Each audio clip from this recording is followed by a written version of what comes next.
ನಮಸ್ಕಾರ. ಇತ್ತೀಚೆಗಷ್ಟೇ PUC result ಬಂದಿದೆ.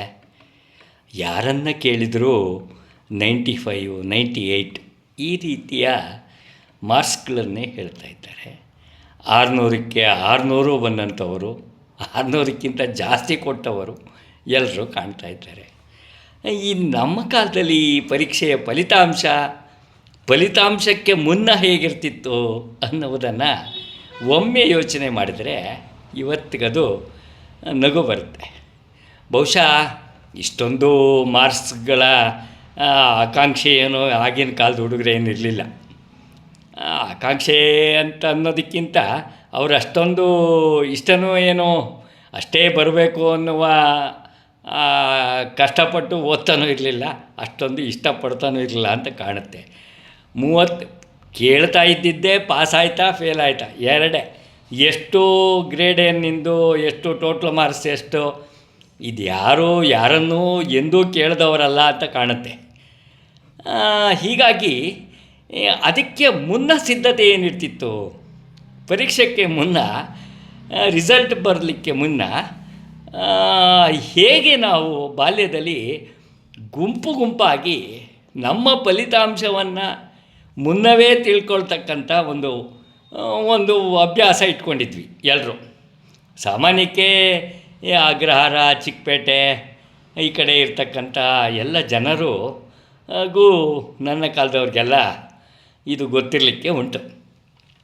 ಹಾಗೇನು ಅಷ್ಟೊಂದು ಬಸ್ಸಿನ ಸೌಲಭ್ಯವೂ ಇರಲಿಲ್ಲ, ರಸ್ತೆಯೂ ಇಷ್ಟೊಂದು ಚೆನ್ನಾಗಿರಲಿಲ್ಲ.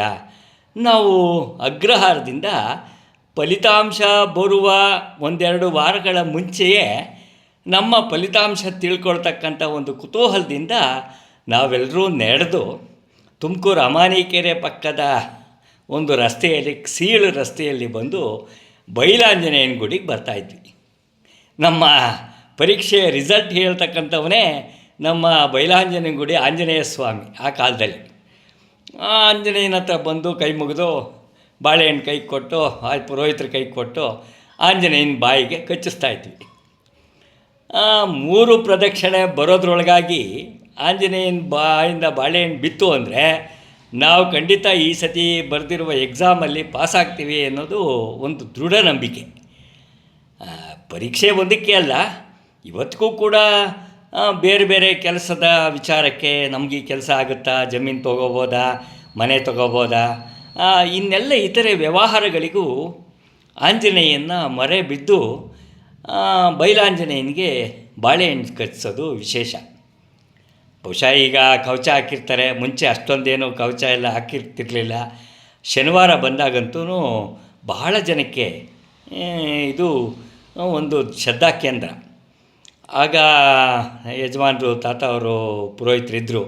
ಅವರು ಬರುವ ಎಲ್ಲ ಹುಡುಗರಿಗೂ ಭಾಳ ತಾಳ್ಮೆಯಿಂದ ಬಾಳೆಹಣ್ಣು ಕಚ್ಚಿಸಿ, ಆಯಿತು ನೀನು ಮೊದಲೇ ಪ್ರದಕ್ಷಿಣೆಗೆ ಬಿದ್ದೋಯ್ತು ಅಂದರೆ ನೀನು ಪಾಸಾಗ್ತಿ ಹೋಗಪ್ಪ ಅಂತೇಳಿ ಅಲ್ಲಿಂದನೇ ಕೂಗಿ ಹೇಳ್ತಕ್ಕಂಥ ಪಾಪ ಅವರೆಲ್ರಿಗೂ ಸಹಕಾರ ಕೊಡ್ತಾಯಿದ್ರು. ಎಷ್ಟೋ ಜನ ದೇವಸ್ಥಾನಕ್ಕೆ ಹೋಗಿ ತಮ್ಮ ಪರೀಕ್ಷೆಯ ಫಲಿತಾಂಶವನ್ನು ಮುನ್ನವೇ ತಿಳ್ಕೊಂಡಿದ್ದಾರೆ. ಈಗಲೂ ಅನೇಕ ಕೆಲಸ ಕಾರ್ಯಗಳಿಗೆ ಆಂಜನೇಯನ ಮೊರೆ ಹೋದವರುಂಟು. ಇತ್ತೀಚಿನ ಹುಡುಗರಿಗೆ ದೇವರ ಬಗ್ಗೆನೇ ಅಷ್ಟು ನಂಬಿಕೆ ಕಡಿಮೆ. ಈಗಲೂ ಕೆಲವರು CET ಎಕ್ಸಾಮ್ ಬರೀಬೇಕಾದ್ರೆ admission ticket, PUC admission ticket ಎಲ್ಲವನ್ನೂ ತಂದು ರಾಯರ ಹತ್ರ, ದೇವರ ಪಾದದ ಹತ್ರ ಇಡಿಸಿ ಪೂಜೆ ಮಾಡಿಸ್ಕೊಂಡು ಹೋಗೋ ಹುಡುಗರೂ ಇದ್ದಾರೆ. ದೇವರು ಬರೀತಾನ ಅಂತ ಪ್ರಶ್ನೆ ಮಾಡ್ತಕ್ಕಂಥ ಹುಡುಗರೂ ಇದ್ದಾರೆ. ಇವೆರಡರ ಗೊಂದಲದ ನಡುವೆ ನಾವಿವತ್ತು ಬದುಕ್ತಾ ಇದ್ದೇವೆ.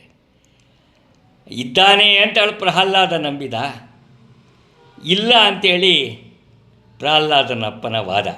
ಈ ಎರಡರ ದ್ವಂದ್ವದಲ್ಲೇ ನಾವಿವತ್ತು ಕಳೆದು ಹೋಗ್ತಾ ಇದ್ದೇವೆ ಅನ್ನುವ ವಿಚಾರದೊಂದಿಗೆ ನನ್ನ ಇವತ್ತಿನ ಮಾತುಕತೆಯನ್ನು ಮುಗಿಸ್ತೇನೆ. ನಮಸ್ಕಾರ.